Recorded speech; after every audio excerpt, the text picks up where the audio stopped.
La desinformació és perillosa, per contestar la pregunta que em feies abans, precisament perquè ens posa el nostre focus d'atenció en coses que no tenen cap mena de sentit, com que la Terra és plana, obviant fenòmens que afectaran enormement la nostra societat, com és l'emergència climàtica. En aquí hi ha aquesta frase feta, que és molt maca, que és que no atribuïm a la maldat el que pot ser explicat per estupidesa, o ignorància, en aquest cas.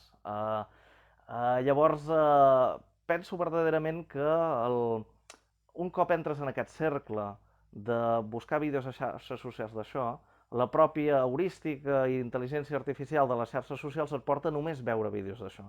I de seguida penses que estàs amb una bombolla conspiranoica on tothom t'està espiant. La veritat és una altra, que nosaltres som prou intel·ligents com per poder discernir l'univers. El que deia Albert Einstein és que el més increïble de l'univers és que resulta comprensible.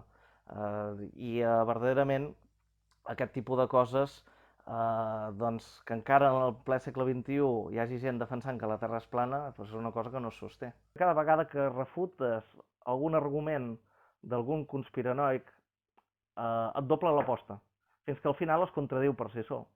És simplement estar atent a aquest tipus de coses. No solament llegir per internet o escoltar les afirmacions que hi fan, que escoltar la gent sempre és bo, sinó també veure a veure si les refutacions existeixen i si hi ha la contrarrefutació, perquè al final ens n'adonem que tots aquests arguments cauen pel seu propi pes i això ens està distraient d'altres qüestions que són d'interès científic i també són d'interès per la nostra societat i que resulten molt més importants, com si, clar, les conspiracions de que la Terra és plana potser són hasta curioses i inofensives, però a la que comences a posar entre cella i cella que els antibiòtics no funcionen i que les vacunes són dolentes, doncs comences a crear epidèmies.